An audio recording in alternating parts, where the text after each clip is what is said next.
बड़ी खबर आ रही है। शेख हसीना ने पद से इस्तीफा दे दिया है। आंदोलन के बीच पीएम शेख हसीना का इस्तीफा आया है। बांग्लादेश छोड़कर निकल गई हैं शेख हसीना। पीएम आवास में घुस गए हैं आंदोलनकारी। तो ये बड़ी खबर इस वक्त की हम आप तक पहुंचा रहे हैं। बांग्लादेश से ये बड़ी खबर आ रही है। पीएम शेख हसीना ने अपने पद से इस्तीफा दे दिया है। तो जिस तरह से आंदोलन लगातार वहां पर चल रहे हैं, हिंसा भड़क रही है, इन सब के बीच पीएम शेख हसीना का इस्तीफा और बांग्लादेश छोड़कर निकल गई हैं शेख हसीना। जो जानकारी मिल रही है उसके मुताबिक पीएम आवास में घुस गए आंदोलनकारी। जिस तरीके से लगातार प्रदर्शन हो रहे हैं, हिंसक घटनाएं सामने आ रही है बांग्लादेश से, और इसी बीच पीएम का इस्तीफा, बड़ी खबर बांग्लादेश से निकलकर सामने आ रही है। और बताया ये जा रहा है कि शेख हसीना बांग्लादेश छोड़कर निकल गई हैं। तो फिलहाल जो जानकारी है उसके मुताबिक तमाम आंदोलन, हिंसक झड़प, हिंसक घटनाओं के बीच पीएम शेख हसीना का इस्तीफा हो गया है और वो बांग्लादेश छोड़कर निकल गई हैं।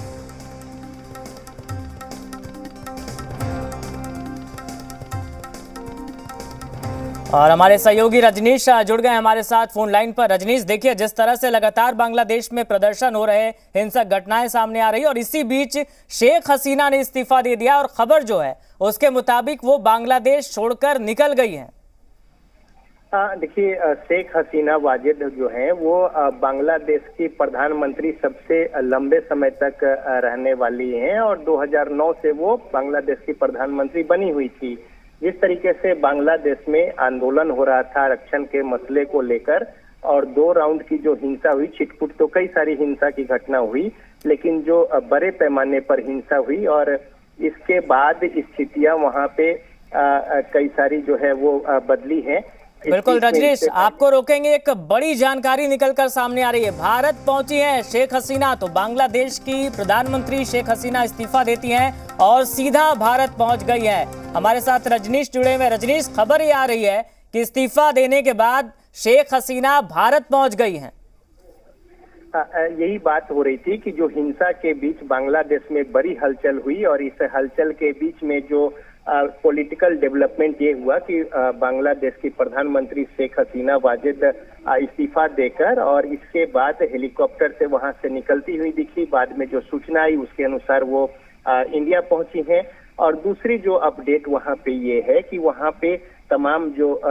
आरक्षण का जो लेकर आंदोलन करने वाले आंदोलनकारी हैं वो पीएम हाउस को भी घेर चुके थे। तो तमाम जो राजनीतिक दल के नेता हैं उनके साथ सेना प्रमुख की यहाँ पे अभी बैठक होने वाली है। बिल्कुल रजनीश, बैठक होने वाली है और बैठक पे नजर हमारी रहेगी। लेकिन जो सूत्रों के हवाले से जानकारी मिल रही है वो बड़ी जानकारी ये है कि शेख हसीना भारत के अगरतला पहुंची है। तो जिस तरीके से लगातार बांग्लादेश से जो खबरें आ रही थी हम भी आप तक पहुंचा रहे थे, आरक्षण को लेकर, आंदोलन को लेकर या हिंसक घटनाओं को लेकर, और इसी बीच बड़ी खबर ये कि शेख हसीना इस्तीफा दे देती हैं। और सूत्रों के हवाले से जो बड़ी जानकारी निकलकर सामने आ रही है वो ये है कि भारत के अगरतला पहुंची हैं शेख हसीना। और रजनीश बने हुए। रजनीश, तो क्या अब बांग्लादेश की सत्ता की जो कमान है वो सेना के हाथों में जाने वाली है?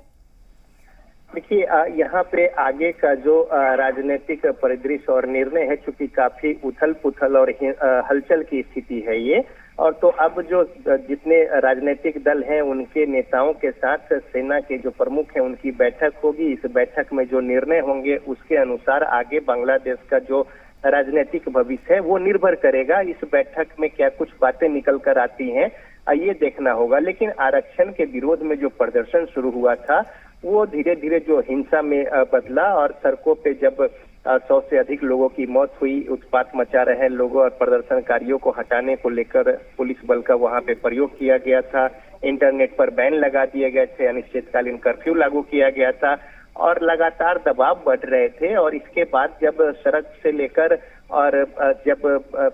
जो प्रधानमंत्री का आवास है उसकी घेरेबंदी हुई और इस बीच में मजबूर हुई हैं शेख हसीना वाजिद जो परिस्थितियां थी उसको लेकर, और उन्होंने अपना पद छोड़कर और वो हेलीकॉप्टर से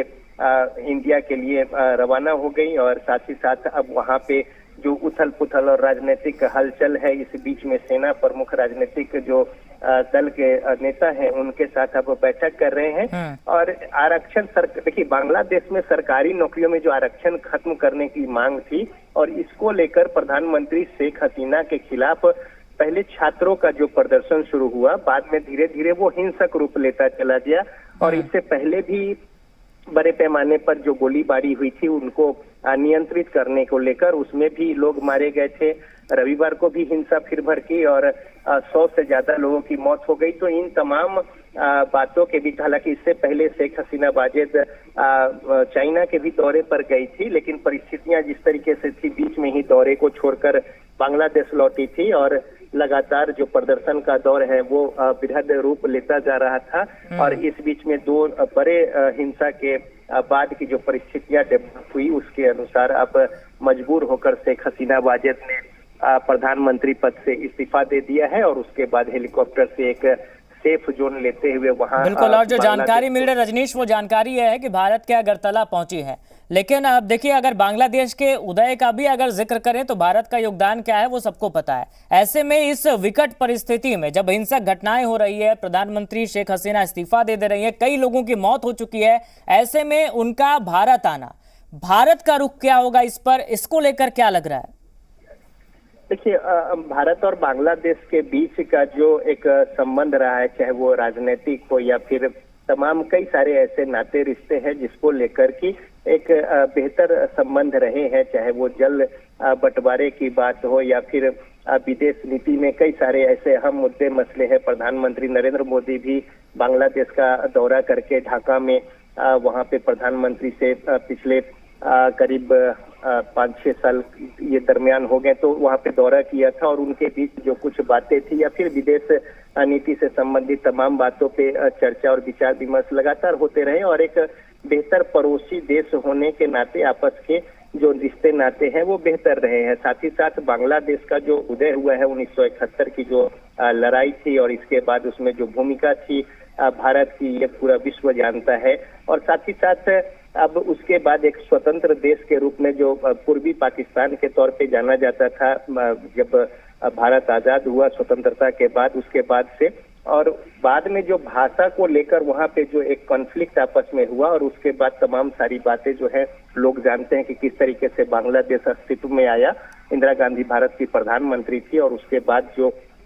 चीजें वहां पे थी उन बात को लेकर, देखिए उस समय भी हिंसा की घटना हुई थी और बड़े पैमाने पर व्यापक हिंसा हुई थी। और अभी की जो परिस्थितियां हैं इसमें अभी बांग्लादेश में लंबे समय से 2009 से प्रधानमंत्री शेख हसीना वाजेद जो है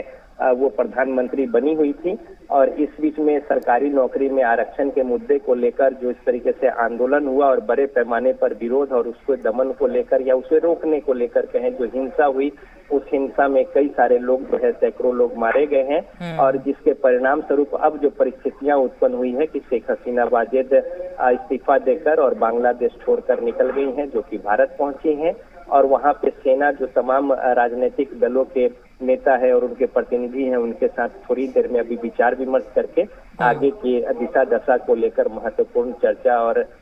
निर्णय जो है वो लेंगे। लेकिन बहरहाल अब की जो परिस्थितियां हैं उस पर भारत की भी नजर है और विदेश मंत्रालय से लेकर तमाम संबंधित जो ब्यूरोक्रेट्स जो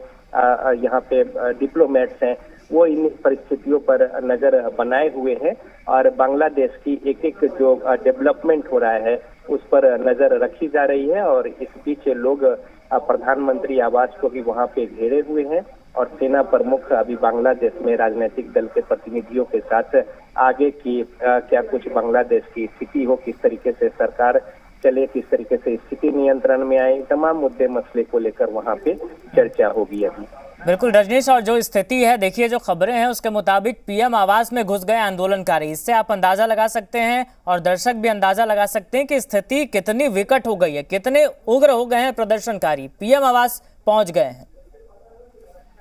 देखिए, बांग्लादेश में जो सड़क पे लोग उतरे थे आरक्षण के मसले को लेकर और उसको दबाने को लेकर जिस तरीके से शक्ति प्रदर्शन हुआ, पुलिस फायरिंग हुई, गोलियां चली, लोग मरे और बांग्लादेश में जो सड़क का बवाल था वो अब स्थिति है कि प्रधानमंत्री वहां पे न सिर्फ इस्तीफा दे दी हैं बल्कि बांग्लादेश छोड़कर निकल चुकी हैं। जो लोग प्रधानमंत्री आवास को घेरे हुए थे वो वहां पे प्रधानमंत्री आवास में घुसे हैं। इससे पहले प्रधानमंत्री शेख हसीना वाजेद से माफी मांगने को लेकर जो अल्टीमेटम दिया गया था उसे प्रधानमंत्री ने नजरअंदाज कर दिया था और इसके बाद ही छात्रों का गुस्सा फूट पड़ा और सरकार के खिलाफ जगह जगह पे सड़कों पर प्रदर्शन करते हुए स्थानीय जो प्रदर्शनकारी थे, छात्र और उनके जो समर्थन में तमाम सारे लोग थे, वो बिल्कुल उग्र हो गए थे। और जो स्थानीय जो छात्र है वो अपने नेता की रिहाई की मांग कर रहे थे, क्योंकि जब प्रदर्शनकारी सड़क पर उतरे थे तो उन्हें नियंत्रित करने को लेकर न सिर्फ बल का प्रयोग किया गया था, बल्कि कई महत्वपूर्ण जो छात्र नेता थे उनकी गिरफ्तारी की गई थी। तो लिहाजा उन्हें छुड़ाने को लेकर भी और साथ ही साथ माफी मांगने को लेकर जो अल्टीमेटम दिए गए थे उसे मानने से शेख हसीना वाजेद ने मना कर दिया था। और बिगड़ते बिगड़ते परिस्थितियां इस कदर बिगड़ी और इस हद तक बिगड़ी कि शेख हसीना वाजेद को देश छोड़ना पड़ा है और साथ ही साथ इससे पहले इस्तीफा किया है। और अब सेना प्रमुख जो हैं मौजूदा परिस्थितियों को लेकर जो राजनीतिक दल के तमाम नुमाइंदे हैं उनके साथ वो विचार विमर्श कर रहे हैं। और इससे पहले आप देखें तो काफी उथल पुथल और अफरा तफरी की स्थिति रही बांग्लादेश में, और देश भर में हिंसा बढ़ने के बाद से मोबाइल नेटवर्क बंद कर दिया गया था। 100 से ज्यादा लोगों की मौत हुई थी। इस बीच में कोई एक बीच का रास्ता या फिर गुंजाइश को लेकर लगातार दिमाग जो है सत्ताधारी पार्टी और दल और प्रधानमंत्री वो लगाते रहे, लेकिन क्योंकि आम जन का आक्रोश इस कदर था जिसको लेकर परिणाम यहाँ तक पहुंचा कि प्रधानमंत्री आवास को भी प्रदर्शनकारियों ने घेर लिया। और उसके बाद का जो डेवलपमेंट है कि शेख हसीना वाजेद बांग्लादेश छोड़कर इंडिया पहुंची हैं और वहां पे अब क्या कुछ राजनीतिक परिदृश्य हो आगे की, किस तरीके से व्यवस्था हो और जो कुछ लोग अशांति के माहौल में हैं उसमें किस तरीके से एक ठीक ठाक स्थिति जो है विधि व्यवस्था से लेकर शांति बहाल होने को लेकर इन तमाम मसले मुद्दे पर विचार विमर्श और मंथन जो है अब वहाँ पे वो शुरू हो रहा है। बिल्कुल, जो मांग देखिए यहाँ से शुरुआत हुई कि प्रदर्शनकारियों की मांग थी कि भाई 1971 में जो स्वतंत्रता संग्राम के सेनानी हैं उनके परिजनों को जो आरक्षण मिल रहा है 30%, सरकारी नौकरी में अगर बात करें तो 30% का कोटा जो है रजनीश, उसके विरोध में पहले प्रदर्शन शुरू हुआ और उसके बाद ये प्रदर्शन इतना उग्र हो गया, तमाम चीजें इसमें जुड़ती गई। कोर्ट ने कोटा को थोड़ा कम किया, लेकिन उसके बाद भी जिस तरीके से हिंसा हुई, जो खबर है उसके मुताबिक 100 से ज्यादा लोगों की जान चली गई है। तो ऐसे में रजनीश अब स्थिति बांग्लादेश की क्या होती नजर आ रही है? देखिए, जो झंझट जो शुरू हुआ था वहाँ पे वो जो विवादित कोटा सिस्टम था उस कोटा सिस्टम में बदलाव किया गया था और बांग्लादेश में 93% सरकारी नौकरियां जो है मेरिट पर यानी आरक्षण जो है वो खत्म कर दिए गए थे। और बांग्लादेश के जो सुप्रीम कोर्ट है कोटा सिस्टम को बरकरार रखने के जो हाई कोर्ट के आदेश को अवैध माना था, यानी पहले हाई कोर्ट ने जो सिस्टम था आरक्षण का उसे बरकरार रखने की पहल और उसको उसी तरीके से उन्होंने निर्देश दिए थे, लेकिन सुप्रीम कोर्ट ने उस आदेश को अवैध माना और अपने फैसले में सरकारी नौकरियों में 93% पद मेरिट के आधार पर भरने का आदेश दिया था। ये तमाम जो बातें हैं और इस बीच में विवादित जो कोटा सिस्टम है इस पर बांग्लादेश ने जो बांग्लादेश के जो सुप्रीम कोर्ट ने बदलाव किया था उसके बाद आंदोलन और प्रदर्शन और हिंसक विरोध के बीच में तमाम सारी बातें जो है वो चली और कई दौर के वहाँ पे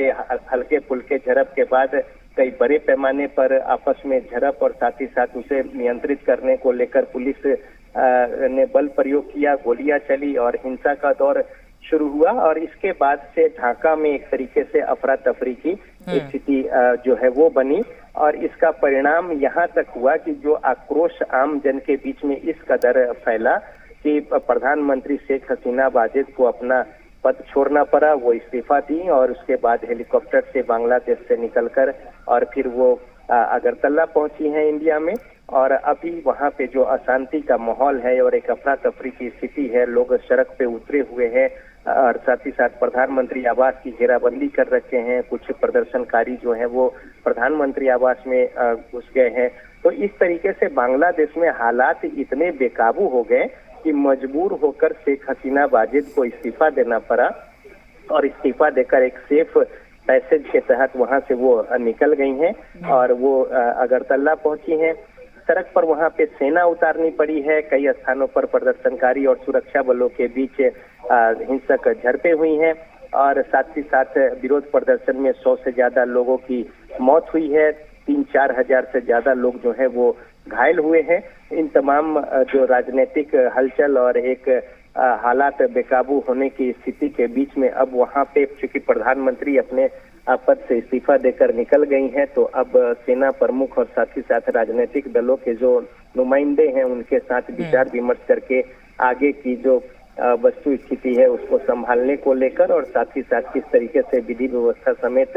तमाम बातें जो है वो ठीक हो और साथ ही साथ हालात पर काबू पाए जाए, इन तमाम बातों को लेकर विचार विमर्श करके आगे उसी अनुसार बातें होंगी। लेकिन अच्छा रजनीश, एक सवाल ये भी उठता है कि देखिए ये कोई 1-2 दिन में ऐसी परिस्थिति नहीं हुई है, ये काफी पहले समय से चलता आ रहा था। तो आखिर सरकार कहाँ फेल हो गई, प्रशासन कहाँ फेल हो गया कि स्थिति इतनी विकट हो गई?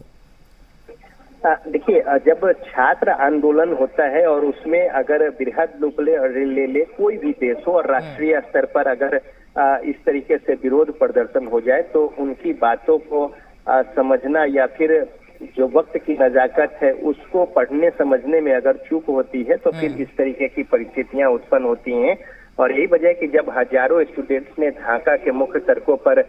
जाम लगा दिया, राजधानी के बाहर के सड़क जो जोड़ने वाले नेशनल हाईवे हैं उसको बंद कर दिया था, आरक्षण को कम या खत्म करने की वो मांग कर रहे थे, चूंकि 93% जो मसला मामला है और इसे विवादित जो कोटा है ये पूरा उसको बता रहे थे। तो बांग्लादेश के सुप्रीम कोर्ट ने जो सरकारी नौकरी में कोटा पर अस्थायी रोक लगा दी थी, पिछले 6 सालों से रिजर्वेशन जो है वो बंद था। और इस बीच में अब जो परिस्थितियां बनी विवादित कोटा सिस्टम को लेकर, जिसके परिणाम स्वरूप छात्र जो है उग्र होकर जब सड़क पे उतरे और अपना उन्होंने एक जो व्यवस्था है लोकतांत्रिक उसमें उन्होंने जब आंदोलन की शुरुआत की तो उसे दबाने को लेकर या उसको टैकल करने को लेकर, नियंत्रित करने को लेकर पुलिस ने बल प्रयोग किया। कई जगहों पे हिंसक झड़पें हुई, स्थितियां यहाँ तक पहुंच गई कि सेना को सड़क पे उतरना पड़ा। सेना और प्रदर्शनकारियों के बीच भी कई जगहों पे झड़प हो गई और इस दरमियान करीब 100 से ज्यादा लोगों की मौत गोलियों की वजह से हुई और साथ ही साथ 3 से 4 हजार लोग जो है वो गंभीर रूप से घायल हुए और देश में स्थितियां इतनी बेकाबू हो गई कि मजबूर होकर शेख हसीना वाजेद जो है उन्होंने इस्तीफा दे दिया है और इस्तीफा देकर वो बांग्लादेश छोड़कर। ठीक है रजनीश, हम लौटेंगे आपके पास, आप बने रहे हमारे साथ। इस खबर पर तमाम जो अपडेट्स हैं, तमाम जो जानकारी निकलकर सामने आएगी वो हम दर्शकों तक पहुंचाएंगे, लेकिन यहाँ एक छोटे से ब्रेक के लिए रुक रहे हैं।